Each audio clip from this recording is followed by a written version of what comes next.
abusuafo mo invite yam president Nana Ado Premai Adodankwa Akufo-Addo na mo invite yam vice president Dr. Mahmoud Bawumia Ajanum yetia yeye president of our time ya obia ire ye kokko disabre obia kwa minimisa obefre ne yire Mama Rebecca sokunu nsa na Miss what they say Kunkum Bagia Samira Bawumia onzu sokunu nsa Hey baby agana akodru nie se die president ne yire vice president ne yire obi e ba beji salary chale mumo nsema Nana Ado mumo nsema Dr. Mahmoud Bawumia wonu mu nyensem bo papa Nana Ado ne Bawumia kire maturity me ba be kire maturity na se hey baby aduru ni Nana Ado ne Bawumia wonu ma kire maturity hotel sika anka Joma ma beboaboa no edi akoma sire queens no nyina na Nana Ado ne Bawumia se ye de ye mfa nkoma sire queen eti efri 2017 time ye sha ase ebedi Ghana akonwa no so no 2017 ai e wose ye tua ya yire no muka nti Dr. Mahmoud Bawumia sese ni sika sese se wono we ye nkramoni ebetimi abasa nka ne yire 5 eti esanse o ye kramoni no timware dodo nti ye ncheke ne yire 5 no nyina sika ne fa ma Samira Bawumia mon share video mon pie video no so eti we na Nana Ado Dankwa Akufo-Addo say hey Bawumia wo so waka bi pa o me nso me ye Kristo mremu na kire say ye nware baako na me Nana Ado me so kura mpo na me ba besi National Cathedral sa na tie dia esanse Kristo nya atwemu nti no mka me yire baako yi me ye president die enka osa me mpenafo be ye 16 enti me so make kampenafo no sika bom na me de aye salary ediama Rebecca Akufo-Addo enti salary no a mo ye no se mo ntia se a okumaduosia ba na ba kefa asechira na me de abro no Nana Ado ne Bawumia nya ebone Bawumia sese nko betimi aware num emanum no nyina akohomabo na wasese ode ma Samira Bawumia no Nana Ado sese akokura enye sese me nam kotodwema go a me nhyada nyemani a na no swimming pool yikura me koda mu wo play mu amanfo eka ho asem enka me so sabere nka wasa me mpena be what say 25 disana tie dia a empena sika enka me be kwakoda hotels abo sarin amama ko hyehyia me girlfriend hotel no Nana Ado Dankwa Akufo-Addo meboa no nam dia ma Rebecca Akufo-Addo when a chira how wicked and criminal our leaders are your leaders mutime den papa muti yakasa obi ye wicked a mutimu den na Ghana for am surprise okumaduosia ba me de anya me surprise o fi se medical bie ho a chiro se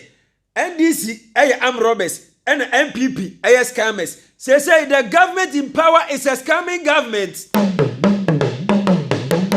Nana Ado ama Ghana for manya ni mugidie mwanya ni mwarehye muntu ade bibi betum ano makoma mwanhwe mubenya broken heart o mubenya broken heart o yanum de enim dada eba no amammuo mu sikasema ubonsa obusha mrase ya me pa chaw MPP NDC fo wo so ma abaye campaign ti anada bi fisa meka sai kanoforiata assign loan ya omudema what they say MPs akwakotoka na sa loan mpo ye omutu yade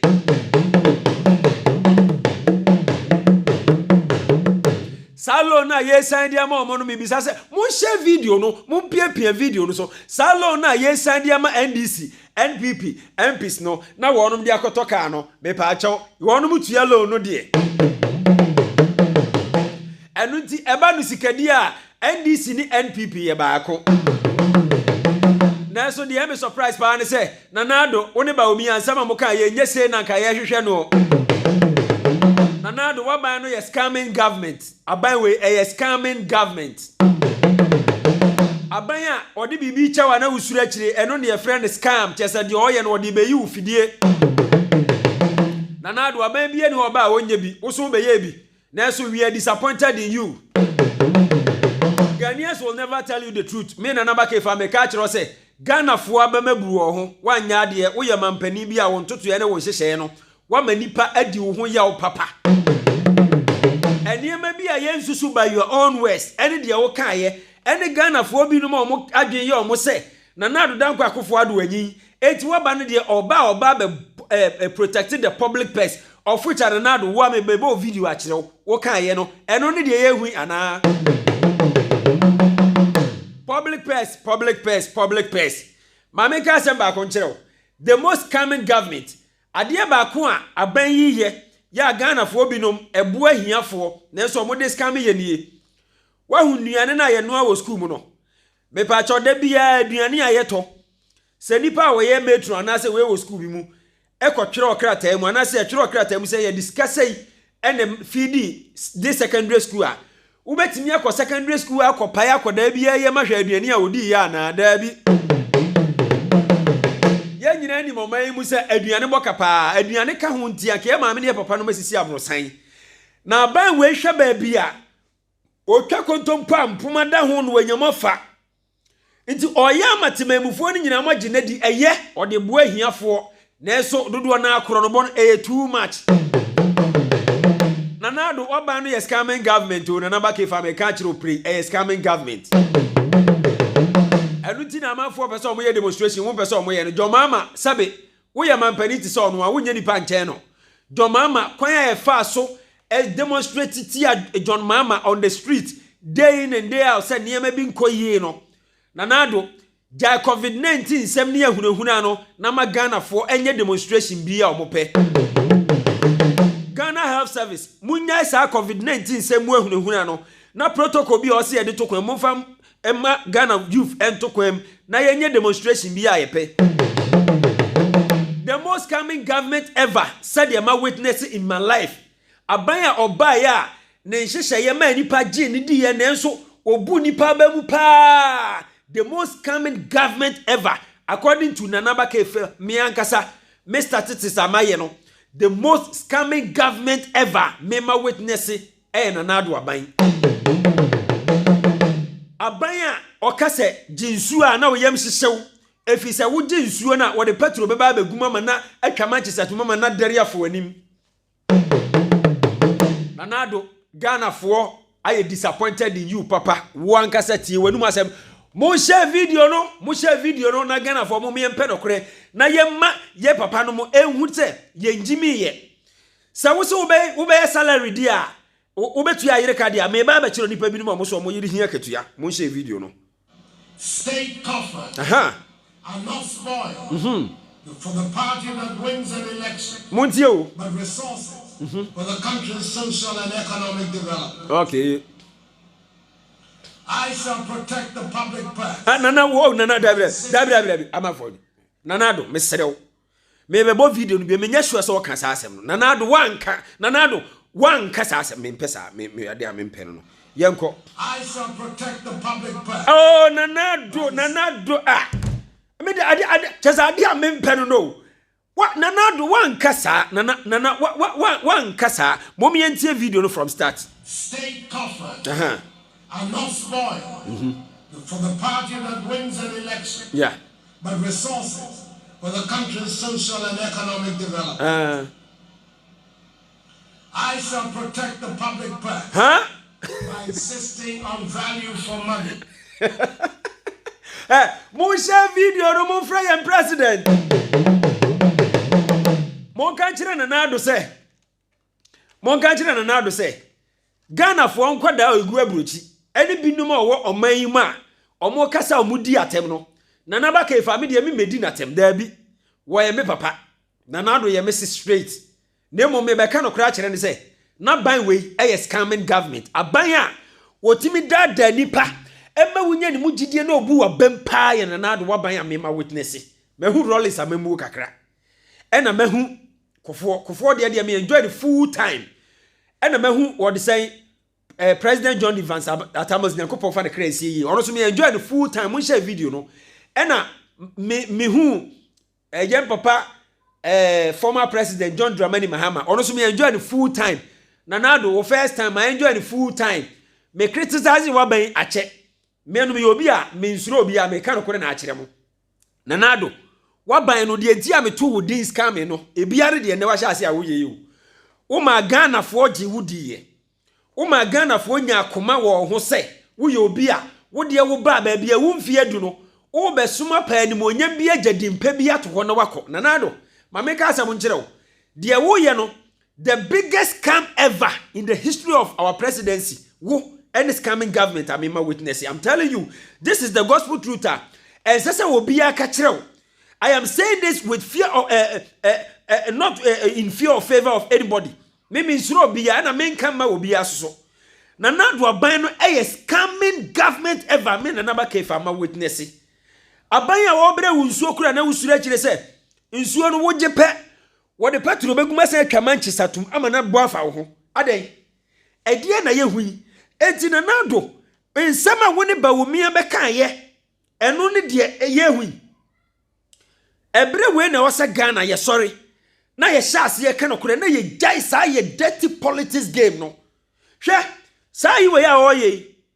ebeka ho se NDC ba power o metwamu da because vice president and president so wo yire na de NDC fo de begina so an se MPP aban na ye and they are right to come and enjoy it. Nasa wona nado waba nasa watimi abagdate etuya wo yireka wo bagdate ama wo vice president so etuya ne yireka nasa meme dia me bedia dia me ntwam na me yire dia chiri mi lo ohu moma yenka no kora bi na Ghana mpanimfo hu se yanyammoa na nado aban wei scamming government. Nanado waban we wuni ma meka no kra kire wo abanya the most common government my witness this very government nanado wom sa president ko for time ene ma bi cause aban bi eni ho an era wonu mu nisika nanso wo time we no menya in the history of your life so betim de waban we atoto kofo did a marvelous job nanado say a man with 16 years in power. You cannot do anything good for Ghanaians. I'm telling you. I am highly disappointed. So, Oman Penny, Utimika say, Yentua wo yireka, Entua wo vice president ka, Etimia backdate no. What me a backdate that kind of salary no. Wabreko a soja ni, send yiri benya salary, I just say a shooting war front. Ne yiri no pokoji amofa kwen biswa dane salary neni, ebe wiye na embebiem. Waka say ye wonkura ewo manyimu. Police fu agina kwan mu omo nanna o masai eniema bi a police fu e dia zan ejejejiji sika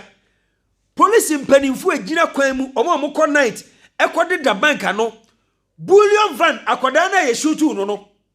se o yira mebisa wo se nanado ubetua na yire ka anada bi na eso wono de wanso man no enya sa nanado waban we scamming government de abo ye biamo me no wo Ghana for just obi a follow me mo hye adwuma na mihu mihu adwuma no nti mo hye a mitimi tena fie na masere saa sometimes ya na Ghana for mpanimfo binum ya na omusuro pressure nti ye fire na nabakefa but this is the time you have to be bold and tell this very government na do waban we no scamming government mo de mo ye bia no adwuma hye and the same strategy then the previous government no efasua yeyi no and you are doing it by profession mummy ka no krenchire na nado no hu se Ghana for ye nya nkoda ban no was scamming ye mutie for the party that wins an election but resources for the country's social and economic development. Okay. I shall protect the public. Oh, munya sure so bi na ka asem we share na ado ano. Ma me nko machi na mintie bia. Economic development. I shall protect the public purse by insisting on value for money. Ne yire be boni sem se sia nche mo de mo hwa de. Mo sama Public service.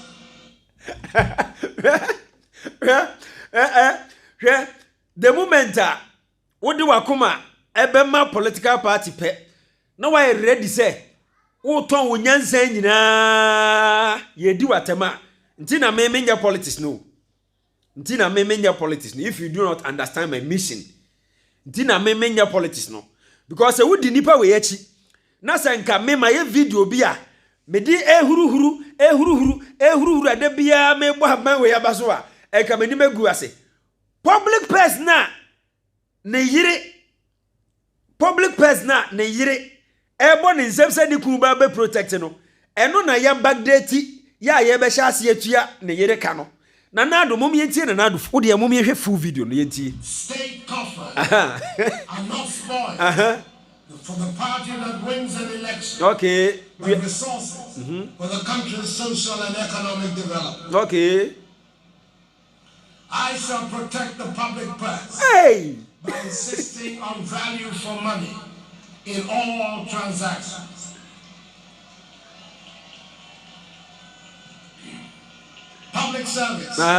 is just that. Service and not an avenue for making money. Money is to be made in the private sector, not the public. Oh, Nanado, I was afraid of Matthias here. Sikana Nanado and Yabrese. Oh, Tia Ediaman, a year no, and Yasika, a private sector. Ha! Oman Penny Nanado. Nyamin Sakra. Nyamin Sakra, MPs, Mugu Parliament. Mojesa Mrawe Tumu.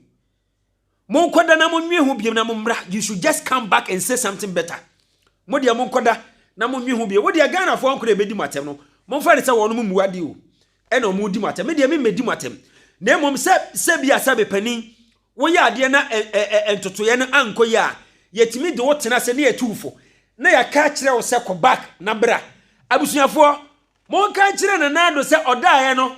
Dae na oso e na obeka onsori biem.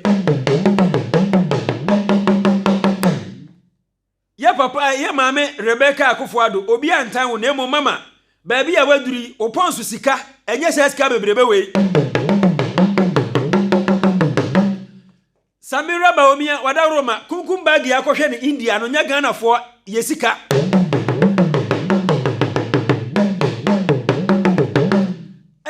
oh my Ghana baabi ya duni ya wira husem papa wo my Ghana salary no nya bibia wo na nado tena se no na ose Baomia ya kura ye ba ye ho gentle sem sa se na wodwen na Baomia se na no kura wo mi se mi ye kramoni nka metimia ware 5 di mi fa ne se me yiri bia ni sika ye se ya ye nka mom no mo calculate ye eno ne Samira Baomia salary no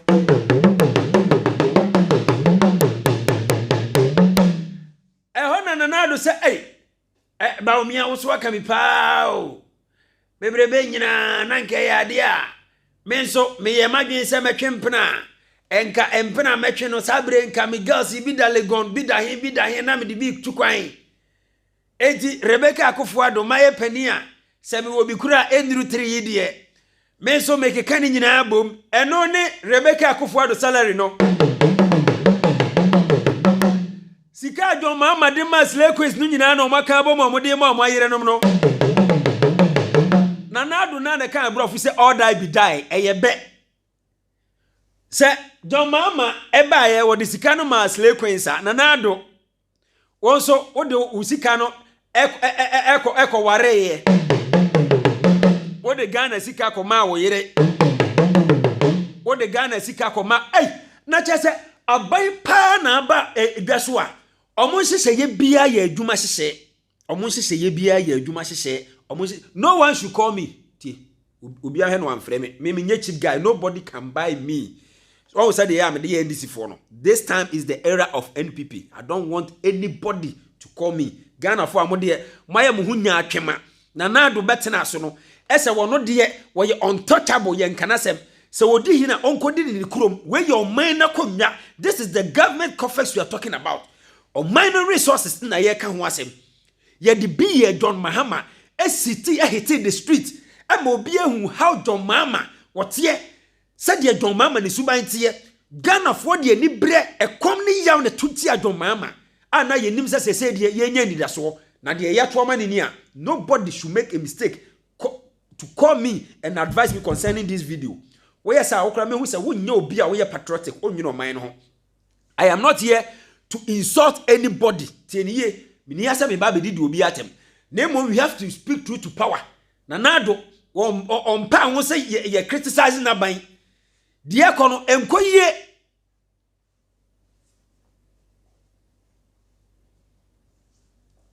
die kono enkoyie wati na wati mi atena ase asese emma nka wo nanado wo be fa mu nyina sika abom hwe na nzen mma nka nanado girlfriends a obe fa mu nyina sika na ode abom no Ghana fo amu nim business a obi tim ka se nanado otu we wanyini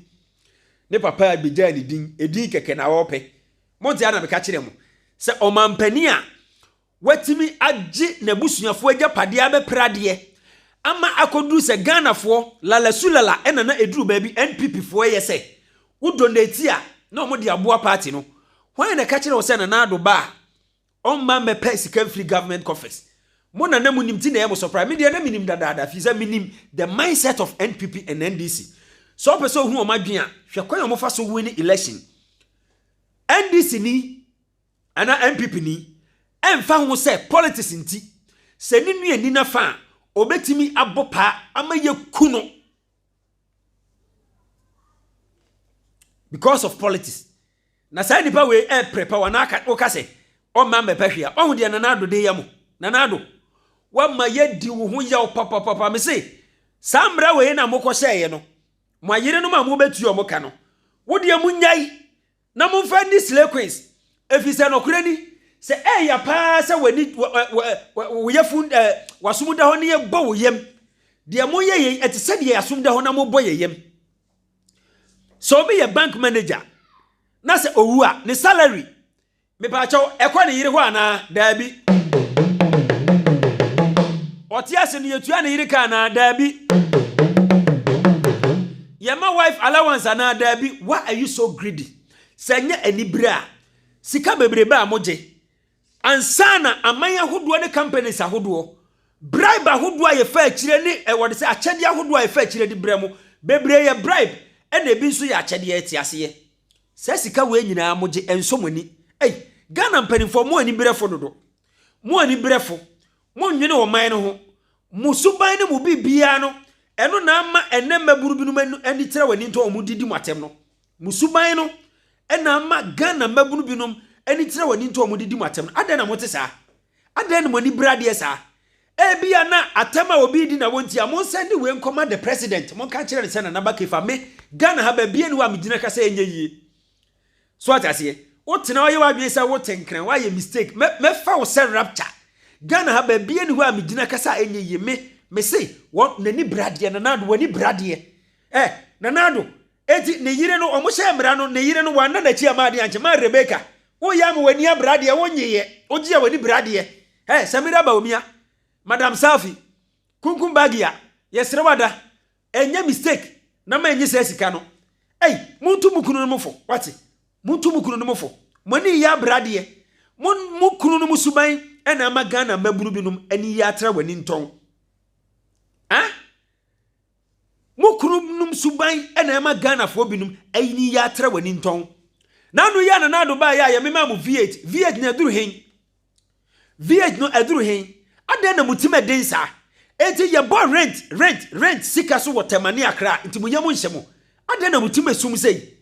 edan a mwasise affordable housing no ebuo we ye da so 1.5 billion no ene ho e affordable housing no one single room self contained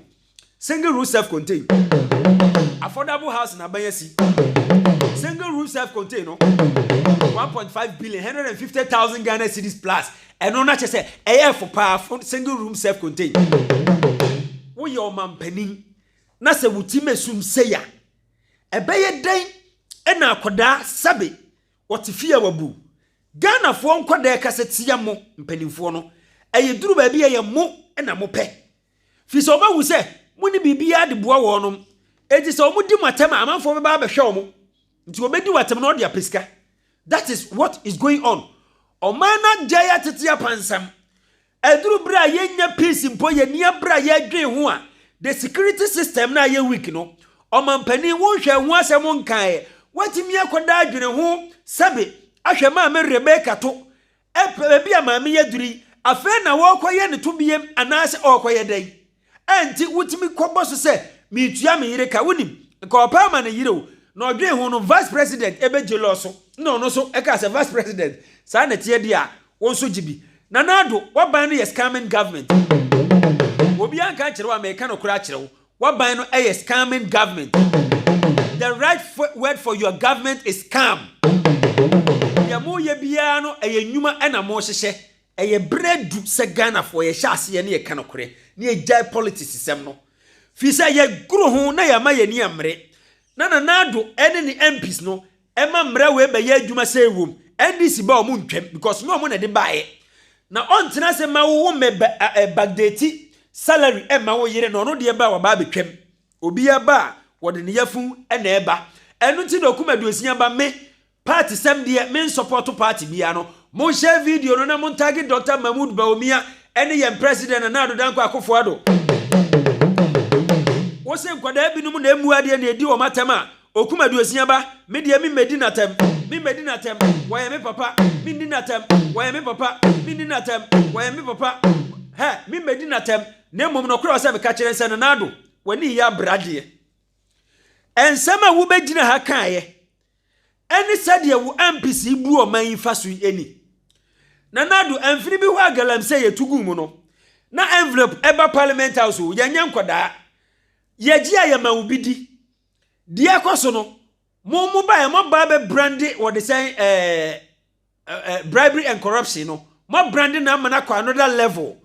What I say mo dia mo the system energy bribery and corruption you know what I say mo the system no energy bribe no mo ya de mo brandy corruption amana kwa another level nana bebrebe ni nyina ne contract ahodo a 10% ahiri ko 50% no anso mo asaya koduru se mo wai Ghana fo sika na mo de bituatua mo yire no mo ka enche empena allowance beba enche president girlfriend allowance beba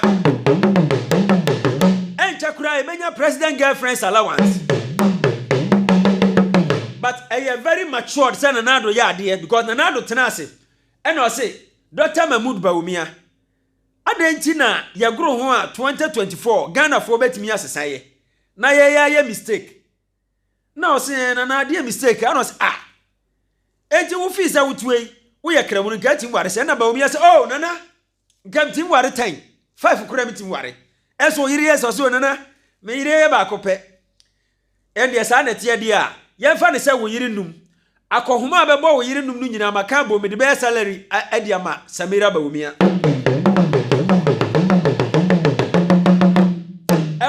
Mahmoud Bawumia so uzo no de mass de oya de pa ehwa na Mahmoud Bawumia so fa pen no senana that is very good one day. This is good one day nana you are making a point here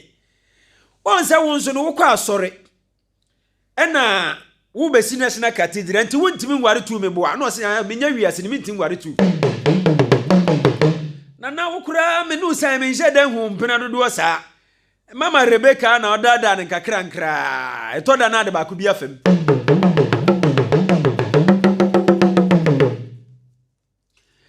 ena chese wodi ba ku bia fam no ye fa ne se nka mpena na obetwe because jo mama be na ne mpena ba ne yire ba ko so ne mpena bebiri nka mpena na abetwe nka wo mpena 20 sa na tie dia ene empena na sika nka de be kwa akotuatua hotel a bills no yemfa nye salary emma mama Rebecca Akufo-Addo eno ne salary a Rebecca Akufo-Addo ebeje no video no me di si ha yempanimfo munya ya bro na nkoda na eba no mumu yenum bi de yentim meka santiamo na mom ye medi mo ho fe okakra so ate ase na ya se di mo ho yaw efise niema bi wa mo ya ayere ho ye ti medi mo atem na mom ye ka no kra kire mo de mo ye no mo de oman no kɔ na wieyem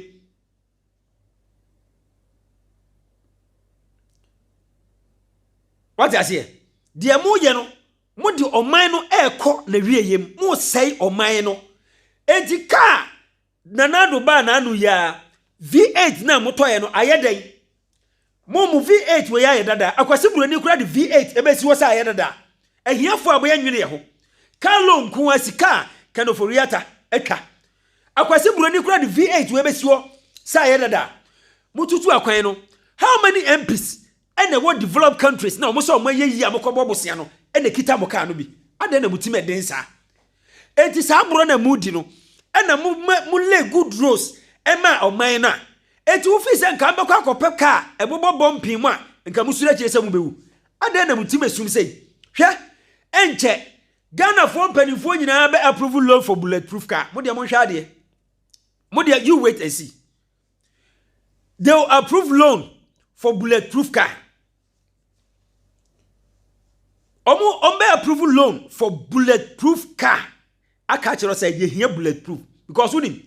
omo akasa nim se omo yawudifo omo timesum omo nwene oman ne ho enti boni na omo di no ebesa ba omo so nti na omo nama nanka look at the president omo outside onam how free the presidents are na mo nhwe mo nama boni nti kwan mo fa so nya power enti mo nhwe nipa na bedi ade mpa wo ye vice na okwa ya ahwe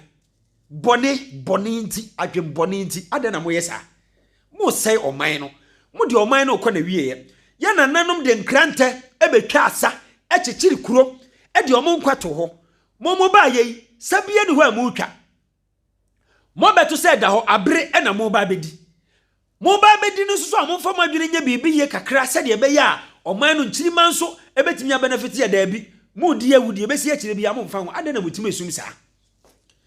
oman pani be na wonim se wukuro ya oman foforo so na wo kekere wo madaache oman pani be na wonim se wukuro no eya wo kekere wo manyina daache ebo oman foforo so adenti na mutime sum sa eti mo sai Ghana man no na chese ya ye ntima ye ni baabi afa no de ye mperishi na ne wakwanya ene mo ma no de omokoka amanone ho a na chese eno ano no o se Ghana maburu bebire tu batabone fisa de ekono omantu a enye eye very hard chese eye very sad ewo oman yi mu eye awire ho sempa de ekoso wo man mu no Ghana mpanimfo sa mulo na mo se mo de kotoka no me hu se fa so bi ani so muntie ni ye first one de etoso biem sa sika na mo de betua vice president ne yire ene Rebecca Akufo-Addo the president in charge ne yire no me hu se fa so bi ani so bia na monikum Ghana MPs mo kwatina parliament na mo nsan nwene biem na mo meka sen papa kire Ghana fo na de ekoyi de antoyi Ghana fo ubeto fuel ya to Nick Petroleum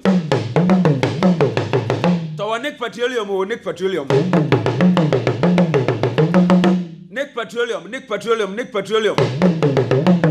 one more branches wo Greater Accra Tema ene Kumasi na sante ne na boboa no ubenya Nick Petroleum sanso na do wani kirem wo kode bo ho a one filling station bi wo ho wodi wani kirem wo kwada so Kumasi ubenya Nick Petroleum Kaswa nyanya no ni Adade Junction ubenya Nick Petroleum Tema Community 18 ubenya Nick Petroleum afi wonu mo amasaman kotoba bi odoko ba bia Nick Petroleum ubeto fuel kai nato ewo Nick Petroleum abusuafo enuane ya edi nti eni nsu ayenom no chemicals wom ha brebo no odasani bia benum aduru aka nanom liver 07 capsules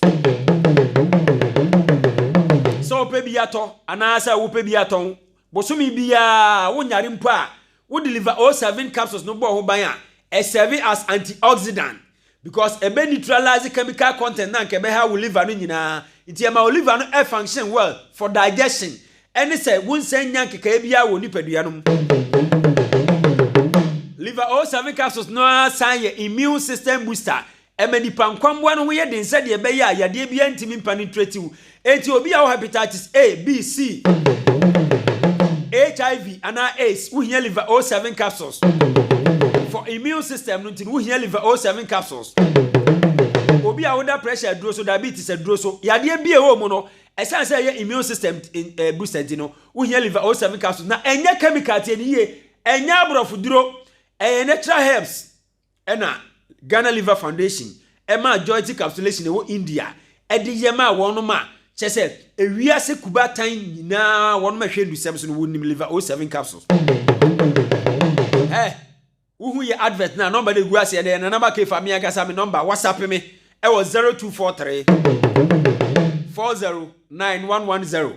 WhatsApp me 0243 409110 liver 07 capsules or save your liver and live longer. The number one ambulance services at one Kranza, Iro City Ambulance Services. Iro City Ambulance Services, Missy Wonomono, or Mumma, just a Wenny Giancasa. If he said, ambulance, dear, I was sempre be a who you need, near who down none and Nadia and the ties be asked you need. Iro City Ambulance Services.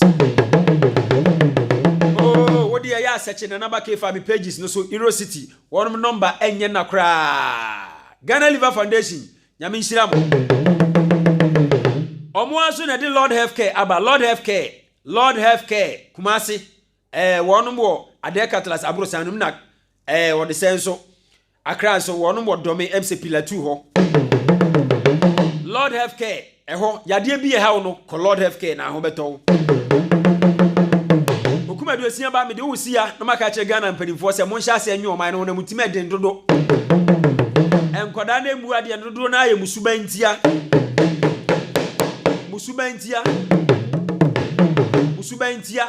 enkoda bi no medi atema esese nka ye mu bi ye sori begina wonum no ye hwe musuban a wo atake na enye yie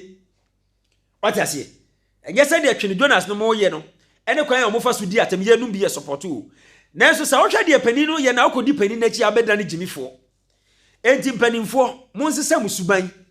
Na eba ne se nkoda na ka mo ho asem a yetimi anya adage adifende mo. Musuban enye. Share video no wusi okuma do asia ba makasa bia. Medi musia na makoto amenyuma so nyame hira wo so nya abrani adage na wohwe me. Na na makefa migusu a mebo adwuma. Eba no herbal medicine pampe no a me papa de agya me so a mewo. Wo frɛ me amesomo ama ho ato wo ye bema gina se bema na mu men nonom anything aphrodisiac ai be kakra bema no en function biem take something natural Ghana ye wo nipa aka nipa onya kwadwofo wo adwumade obetimi akowuram akotu nunsini di abro te se me okumadusia ba na ba keifa me wo ho adaje efise sebe wiase de osonsom pa edi wachi eno na me didi ho bepem ne frɛ me na me nsom wo yare be ne ha wo frɛ na ba keifa WhatsApp me 0200582665 0200582665 okuma dusia ba ni nyame hira so onya brane adaje na wo hwe me